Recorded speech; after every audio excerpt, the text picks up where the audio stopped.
The morning sun was just beginning to peek over the Rocky Mountains as Staff Sergeant James Mitchell parked his old Ford pickup truck at the Silver Creek Trail parking lot. It was 6:30 a.m. on a quiet Saturday morning in early October, and the crisp mountain air felt refreshing against his face. At 32 years old, Mitchell's face carried the weathered experience of someone who had seen more than most people see in a lifetime. 3 months had passed since his return from his third tour in Afghanistan. The transition back to civilian life hadn't been easy, but Mitchell had found peace in these weekly mountain hikes. Every Saturday, without fail, he would drive the 40 minutes from his small apartment in town to this particular trail. There was something about the solitude and the challenge of the mountain that helped quiet the memories that sometimes kept him awake at night. As he stepped out of his truck, Mitchell went through his usual routine. He checked his hiking backpack one more time: a bottle of water, some trail mix, a basic first aid kit, and a small flashlight. Years of military training had taught him to always be prepared, even for a simple morning hike. He wore his favorite faded blue jeans, a comfortable gray t-shirt, and well-worn hiking boots that had carried him through countless miles of these mountain paths. Mitchell's tall, lean frame moved with the natural grace of someone completely comfortable in their own skin. His short-cropped dark hair and clean-shaven face still reflected his military background, even in civilian clothes. The only obvious sign of his service was the Army Ranger's tattoo partially visible on his right forearm and a small scar above his left eyebrow, a reminder of a close call during his second tour.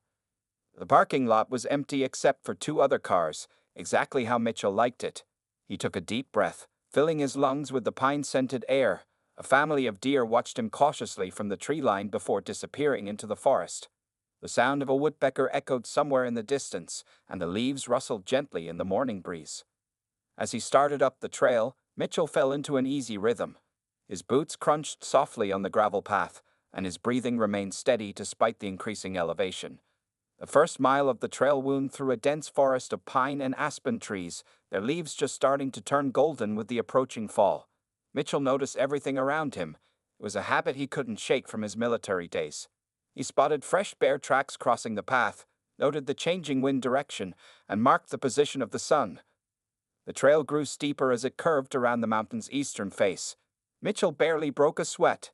His time in the Rangers had kept him in excellent shape, and even after leaving active duty, he maintained a strict fitness routine.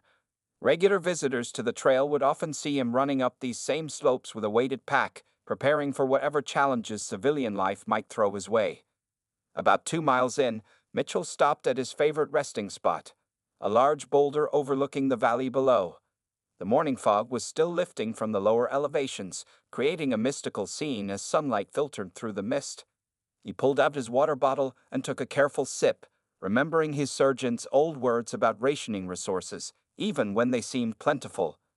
From his perch on the boulder, Mitchell could see the winding road he had driven up, now just a thin line cutting through the forest below. The town was visible in the distance, its buildings looking like tiny dots from this height. Up here, the problems of the world seemed smaller, more manageable. The constant tension he carried in his shoulders began to ease, as it always did in these mountains. As he sat there, Mitchell thought about his team back in Afghanistan. He missed them, especially Jones with his terrible jokes and Rodriguez who could somehow make coffee taste good even in the worst conditions. But he knew he had made the right choice in leaving active duty. These mountains had become his new mission, his new way of finding purpose. Checking his watch, another military habit he couldn't break, Mitchell saw it was time to continue his hike. He had planned to reach the summit before the day got too hot. Standing up, he adjusted his pack and looked up at the trail ahead. The path grew narrower and more challenging from this point, but that's exactly what he wanted. Little did he know that this peaceful morning was about to take an unexpected turn, one that would call upon every bit of his military training and experience. The morning peace was shattered by the distant roar of motorcycle engines. Mitchell paused on the trail, his military-trained ears picking up the sound even before it became clear to other hikers. He had covered about 3 miles of the mountain path, and the noise seemed to be coming from around the next bend. As the engines grew louder, Mitchell noticed two other sounds: aggressive male voices and what seemed to be a woman's frightened protest. His body tensed automatically, the way it had done countless times in combat zones when trouble approached. The peaceful hiker in him wanted to avoid conflict, but the soldier in him couldn't ignore signs of distress. Moving quietly off the main trail, Mitchell positioned himself behind a large pine tree. Years of combat training had taught him the value of assessing a situation before revealing himself. The voices were getting clearer now, and the motorcycles had stopped. "Listen here, old-timer," a rough voice echoed off the canyon walls. "Nobody uses this trail without paying the toll. That's how it works up here now." The voice carried the arrogant confidence of someone used to intimidating others. Mitchell edged closer, keeping to the tree line. From his position, he could now see the scene clearly. 5 men in leather vests surrounded an elderly couple on the trail.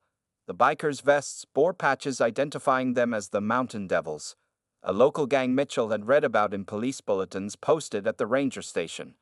The elderly couple stood close together, the man trying to shield his wife with his body. He appeared to be in his 70s, wearing a red flannel shirt and hiking boots that showed years of trail use.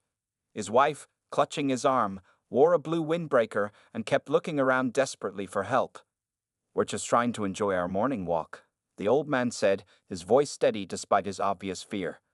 "We've been hiking this trail for 30 years. Please, just let us pass." The leader of the bikers, a muscular man with a skull tattoo on his neck, laughed mockingly. 30 years? Well, times change, Grandpa. Now you pay, or you turn around and go home." He stepped closer to the couple, using his size to intimidate them further. Mitchell watched as the other bikers spread out in a practice formation. 2 positioned themselves behind the couple, cutting off their retreat. Another 2 flanked their leader, creating a wall of leather and threatening grins. These weren't random troublemakers, they had done this before. The elderly woman fumbled with her small backpack. "I have $40, she said, her hands trembling. "Please, just take it and let us go."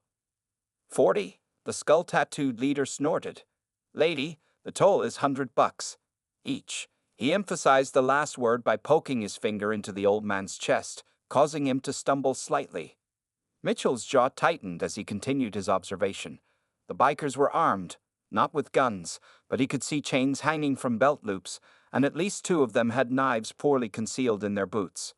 Their motorcycles, parked haphazardly across the trail, blocked any easy escape route. A memory flashed through Mitchell's mind. A village in Afghanistan where local thugs had terrorized farmers for protection money. He had seen this type of intimidation before, and he knew it only got worse when left unchecked. The old man reached for his wallet, his dignity crumbling as he prepared to hand over their hiking money. His wife had started crying softly, a sound mixing with the morning breeze and distant bird calls that now seemed mockingly peaceful. Mitchell had seen enough. As a ranger, he had sworn to protect others from those who would harm them. That duty didn't end when he left the service. He double-checked the position of each biker, noting their stance, their weapons, their likely reaction times. His combat training kicked in automatically, mapping out scenarios and responses. Stepping out from behind the tree would mean getting involved in a 5-against-1 situation. The smart move would be to call the Rangers and wait for backup. But Mitchell knew the elderly couple couldn't wait that long, and he had handled worse odds in combat. Taking a deep breath, Mitchell prepared to reveal himself. The peaceful morning hike he had planned was about to turn into something very different. But as he looked at the frightened elderly couple and the sneering bikers, he knew there was only one choice he could make. Mitchell stood quietly behind a large pine tree, assessing the situation before him with the calculated precision that had kept him alive through 3 combat tours. The elderly couple, the man probably in his 70s, wearing a red flannel shirt and khaki hiking pants, and his wife in a blue windbreaker, were clearly distressed. The woman's hands trembled as she clutched her husband's arm, while the old man tried his best to appear brave despite his obvious fear. The 5 bikers had positioned themselves in a loose semicircle around the couple, like wolves surrounding their prey. Their leather vests were decorated with patches that Mitchell recognized from local police bulletins, the Mountain Devils, a gang known for causing trouble in nearby towns. The sight of the elderly couple's fear stirred something deep inside him, reminding him of why he joined the military in the first place, to protect those who couldn't protect themselves. From his position, Mitchell counted the threats. 2 bikers on the left, one tall and skinny with a bandana, another shorter with a potbelly. 2 on the right, both muscular, one with a shaved head and the other sporting a long beard. Their leader, the one with the skull tattoo on his neck, stood in the center, poking his finger into the old man's chest while demanding money. "Listen, old-timer," the leader sneered, his voice echoing off the canyon walls. "Nobody uses this trail without paying the toll. That's just how it works up here." He pushed the old man again, causing him to stumble slightly. Mitchell had seen enough. He stepped out from behind the tree, his boots deliberately crunching on the gravel to announce his presence. All heads turned toward him. He walked forward with the measured pace of a predator, his military training evident in every step.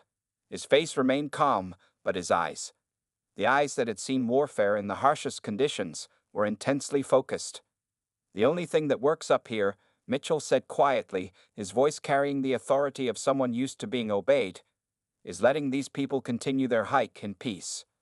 The leader's face twisted into a mocking smile. "Well, look what we got here, boys. Some wannabe hero." He turned fully toward Mitchell, trying to intimidate him with his size. "This ain't your business, friend. Walk away while you can." Mitchell took another step forward, positioning himself between the bikers and the elderly couple. He could smell the leather of their vests mixing with stale cigarette smoke.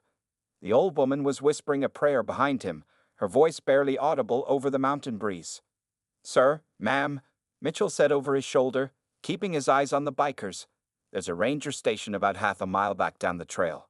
Would you mind heading that way?" His voice was gentle when addressing the couple, but carried an unmistakable edge of command. The elderly man nodded gratefully, understanding the situation.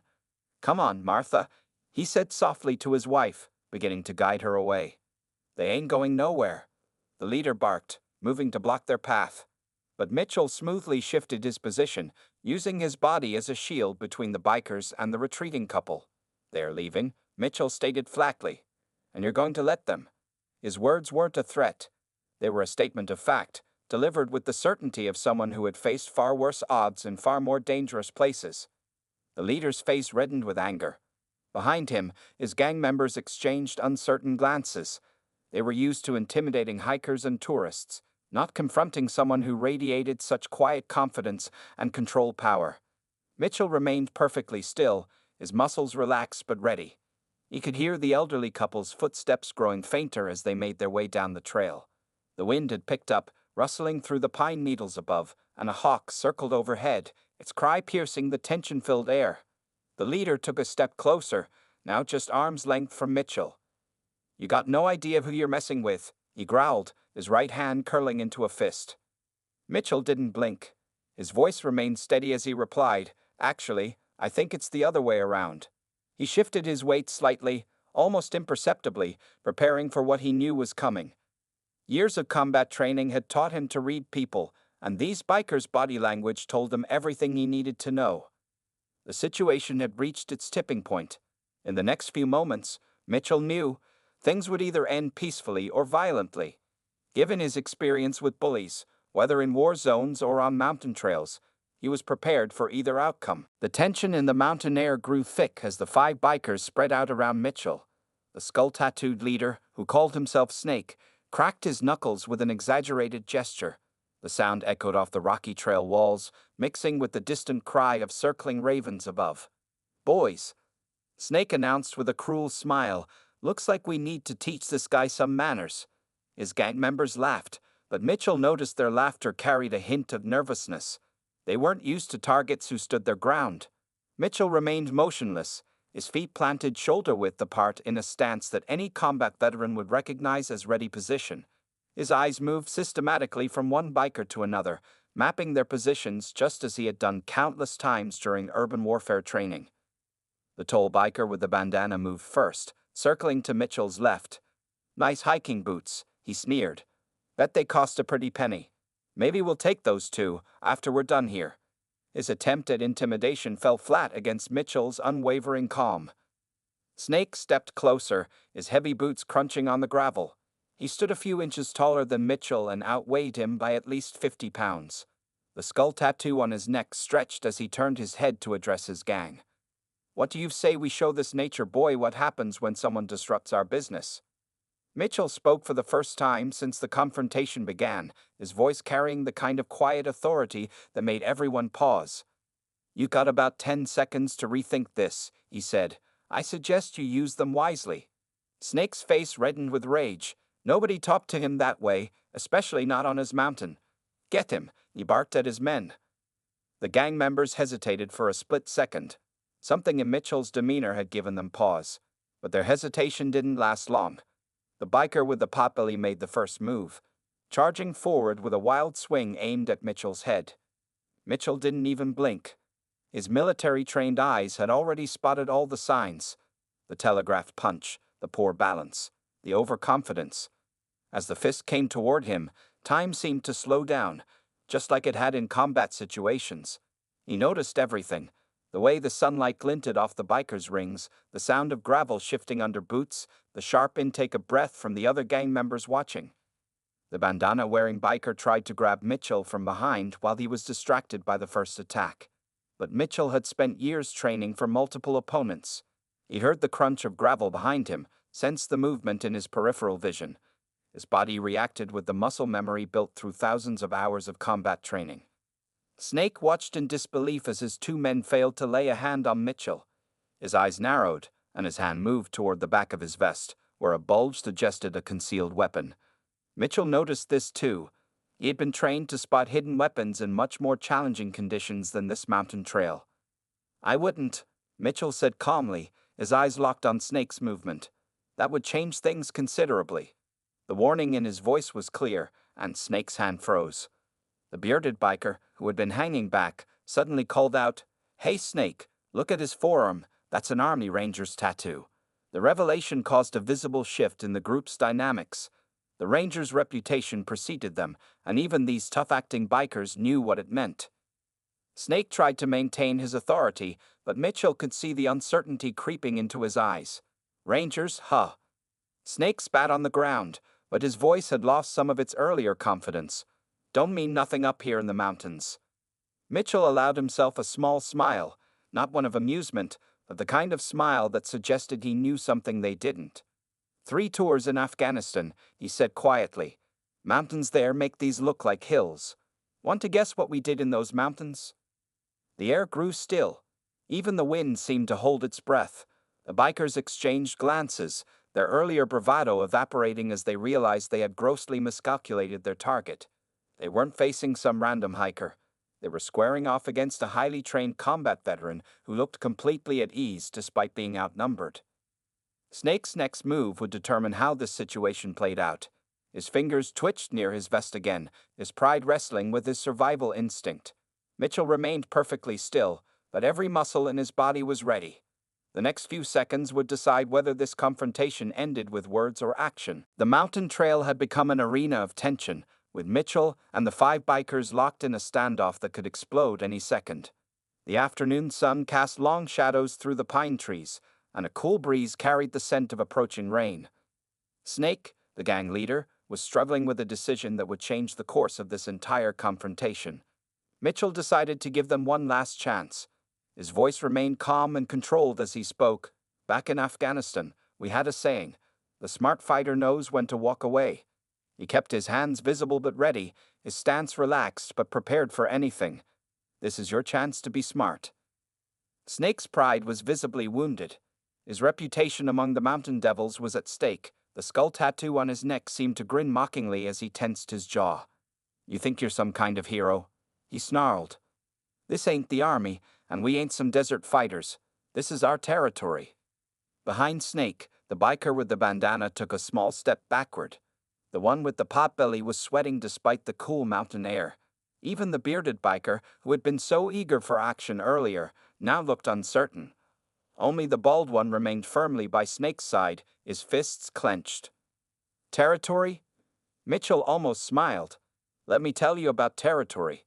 His eyes never left Snake as he spoke. "In the mountains of Afghanistan, I've tracked fighters who knew every cave, every rock, every trail since childhood. Men who lived their entire lives in those peaks. Want to know what happened to them when they made the wrong choices?" A distant roll of thunder emphasized his words. The dark clouds were moving closer, casting an ominous shadow over the scene. Snake's hand was still hovering near his vest, where the concealed weapon lay hidden. "Last warning," Mitchell said, his voice dropping lower. "Walk away, take your bikes, ride out of here, and find a new hobby. Because if you don't, I promise you'll regret it. Each word carried the weight of combat experience, of nights spent in firefights, of missions where survival depended on split-second decisions. The biker with the bandana spoke up, his voice shaky. "Snake, maybe we should." "Shut up." Snake snapped, his face reddening with rage. He turned back to Mitchell. "You think I'm afraid of some washed-up soldier? You're on your own out here. No backup, no radio, no weapons." Mitchell remained perfectly still. "You're wrong on all counts," he replied. "First, Rangers don't wash up. Second, I'm never really alone. The elderly couple you harassed is probably at the ranger station by now. And third," he paused, letting his eyes drift meaningfully to Snake's concealed weapon, "I don't need weapons to handle this situation." The wind picked up, rustling through the trees. A few drops of rain began to fall, pattering softly on the leaves above. The bandana-wearing biker took another step back, then another. The one with the potbelly was looking at the trail behind him, clearly considering his options. Snake noticed his gang's resolve crumbling. His authority was slipping away with each passing second. Mitchell could see the dangerous mix of fear and anger in the man's eyes. A combination he'd seen many times before, one that often led to rash decisions. "Nobody walks away from the mountain devils," Snake growled, his voice trembling with rage. "Nobody." Mitchell sighed quietly. He'd seen that look too many times not to know what was coming next. His muscles tensed imperceptibly as he watched Snake's right shoulder drop slightly, a telltale sign of an impending attack. "Last chance," Mitchell said, each word clear and distinct. "Make the right choice." The rain was falling steadily now, creating a fine mist in the mountain air. The bearded biker and the one with the potbelly had backed away almost to their motorcycles. Only the bald one remained close to Snake, though even he looked unsure. Snake's pride won out over reason. With a roar of rage, he lunged forward, his right hand finally pulling the concealed weapon, a heavy chain, from his vest. The metal links glinted in the dim light as they swung toward Mitchell's head. Time seemed to slow down. Mitchell's training kicked in, his body ready to respond to the attack he'd seen coming from the beginning. The next few seconds would prove to Snake and his gang why challenging a ranger had been the worst decision they'd made in a very long time. As Snake's chain whistled through the rain-filled air, Mitchell's combat training took over. Time seemed to slow down as his body moved with the fluid precision that had been drilled into him through years of military service. The chain missed his head by inches as he stepped sideways, the movement so natural it looked almost effortless. Before Snake could recover from his wild swing, Mitchell grabbed the chain mid-arc. In one smooth motion, he yanked it forward while stepping aside, using Snake's own momentum against him. The gang leader stumbled forward, his eyes widening with surprise as his feet left the ground. A second later, Snake crashed face first into the muddy trail, the impact knocking the wind from his lungs. The bald biker charged forward with a roar, throwing a heavy punch aimed at Mitchell's kidney. But Mitchell had already anticipated this move. He shifted his weight, allowing the punch to sail past him. In the same fluid motion, he trapped the biker's extended arm, using a simple joint lock that every ranger learned in basic combat training. "Arg!" The bald biker screamed as Mitchell applied just enough pressure to send him down to his knees. The sound echoed off the mountain walls, mixing with the pattering rain. Snake was struggling to his feet, mud dripping from his leather vest. His face was a mask of rage and disbelief. He had never been humiliated like this, especially not in front of his gang. With an angry growl, he pulled a switchblade from his boot, a desperate move that Mitchell had seen coming. "Really bad decision," Mitchell said calmly, releasing the bald biker with a warning twist of his arm. The bald man crawled away, clutching his shoulder. Snake lunged forward with the knife, but his movements were sloppy with anger. Mitchell stepped inside his attack, his right hand catching Snake's knife hand while his left forearm struck the gang leader's chest. In a movement that looked almost choreographed, Mitchell redirected Snake's charge into a controlled fall. The knife clattered away on the rocky trail as Snake hit the ground for the second time. The biker with the bandana finally found his courage and rushed Mitchell from behind. But years of combat experience had taught Mitchell never to forget about multiple threats. He'd heard the footsteps in the gravel and reacted without looking. Pivoting smoothly, Mitchell used his attacker's momentum to flip him over his hip. The bandana-wearing biker landed hard on his back, gasping as the air left his lungs. Thunder rolled across the mountains as Mitchell stood calmly in the center of the chaos he had created. 3 bikers lay on the ground around him, while the other 2, the bearded one and the one with the potbelly, stood frozen by their motorcycles, their faces pale with shock. Snake tried to push himself up again, but Mitchell placed a firm boot on his back, applying just enough pressure to keep him down. "Stay down," Mitchell advised quietly. "You've already made enough bad choices today." The rain was falling steadily now, washing away the dust and dirt of the brief but decisive confrontation. Mitchell's movements had been precise and controlled throughout. He hadn't thrown a single punch. Instead, he had used his attacker's own energy against them, just as his combat instructors had taught him years ago. "Your friend needs medical attention," Mitchell said, nodding toward the bald biker who was still holding his shoulder. "Nothing's broken, but he'll need ice on that joint." His voice was professional, almost clinical. This hadn't been personal for him, just another problem that needed solving. The bearded biker finally found his voice. We'll get him to a doctor," he stammered, helping his injured friend to his feet. Mitchell removed his boot from Snake's back, allowing the gang leader to slowly roll over.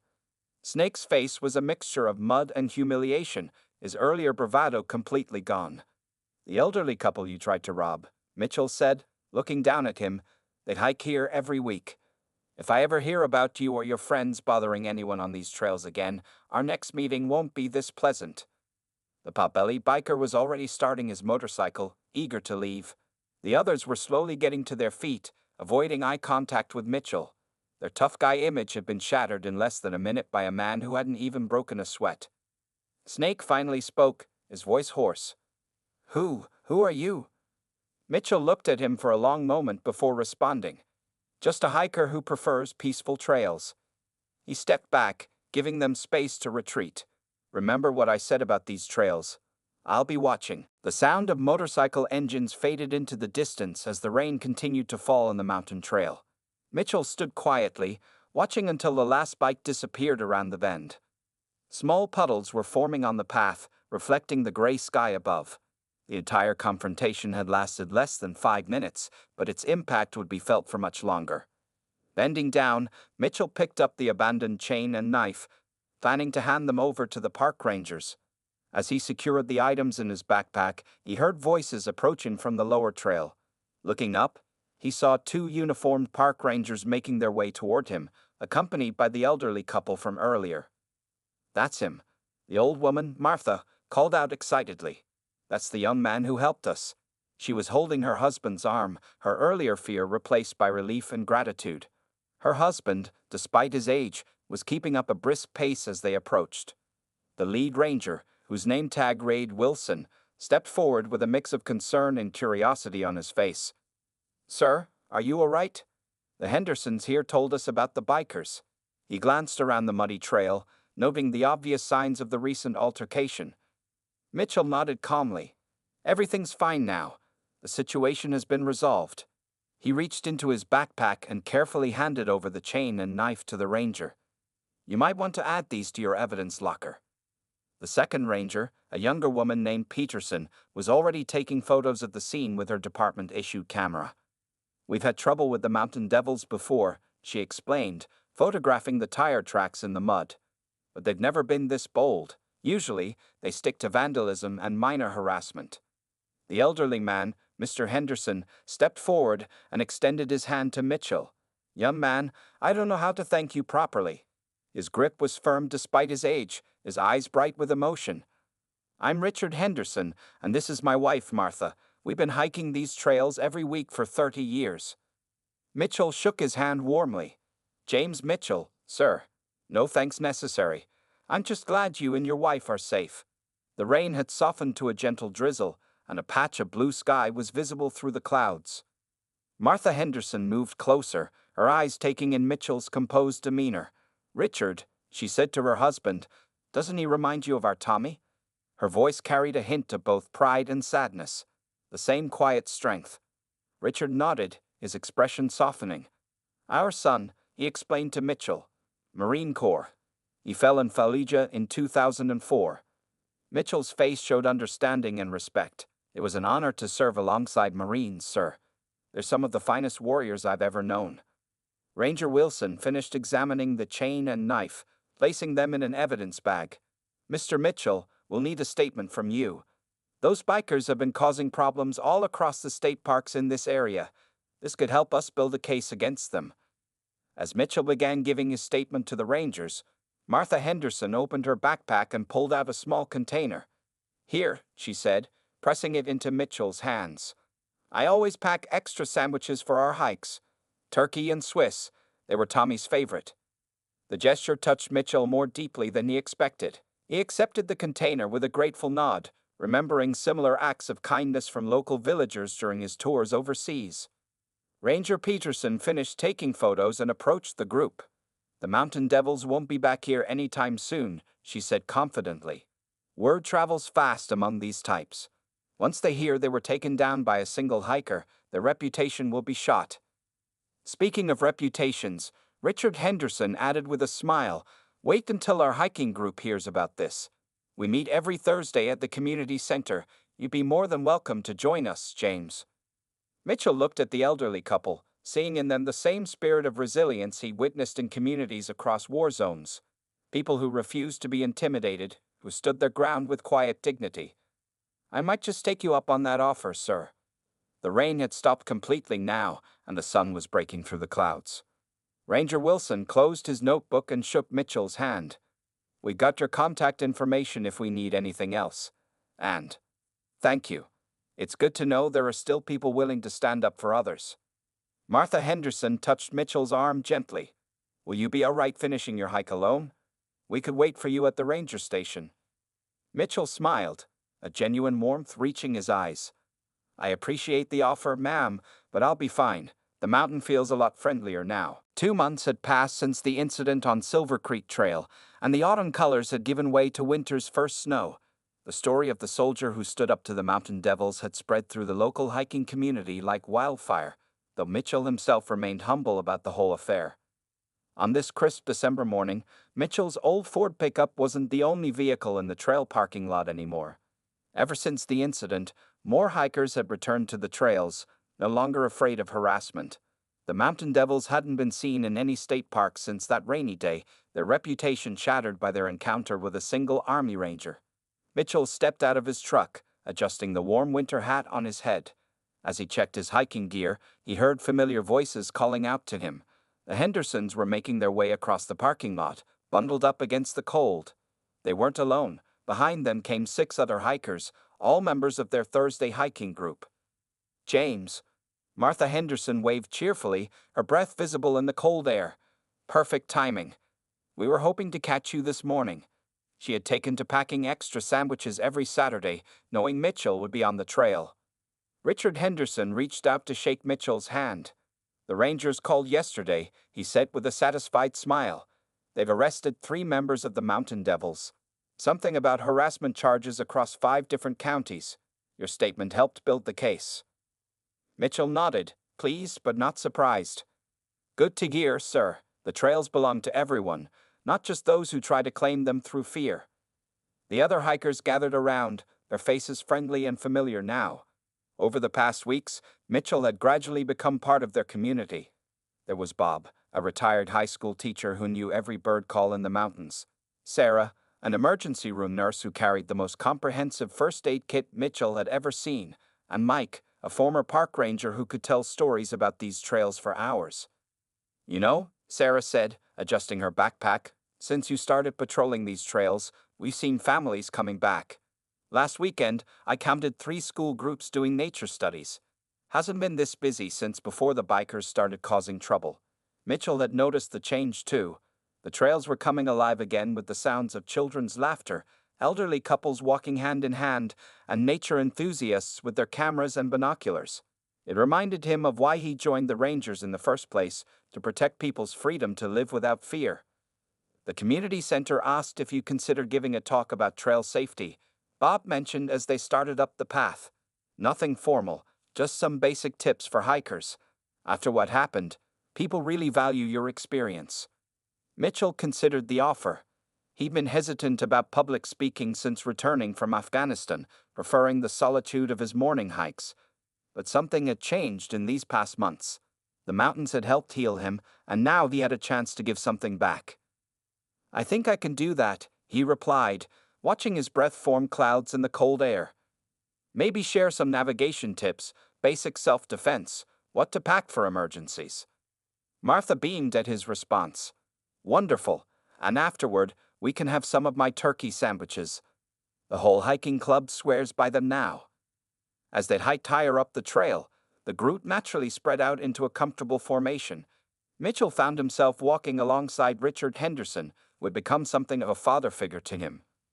"You know, son," Richard said quietly, "when we lost Tommy, Martha, and I thought about giving up hiking. These trails held too many memories." He paused, looking at the snow-covered peaks ahead. "But then we realized this is where he'd want us to be.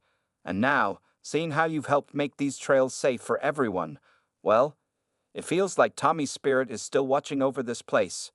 Mitchell felt a familiar tightness in his throat. "Your son would be proud, sir, of both of you." They reached the boulder where Mitchell had first spotted the bikers that rainy day. Someone had placed a small wooden bench there now, with a plaque that read, "For all who protect these trails." Mitchell smiled, remembering how just a few months ago he'd sought solitude in these mountains to escape his memories of war. Instead, he found a new purpose and a new family. The trails had given him more than just peace. They'd given him a home, a community, and a chance to continue serving others, not with weapons of war, but with the quiet strength he'd learned in combat. As the group continued their hike, the morning sun caught the fresh snow, making the whole mountain sparkle. Mitchell looked at the peaceful faces around him and knew that some battles were worth fighting, not for glory or revenge, but for the simple right of good people to walk without fear in beautiful places.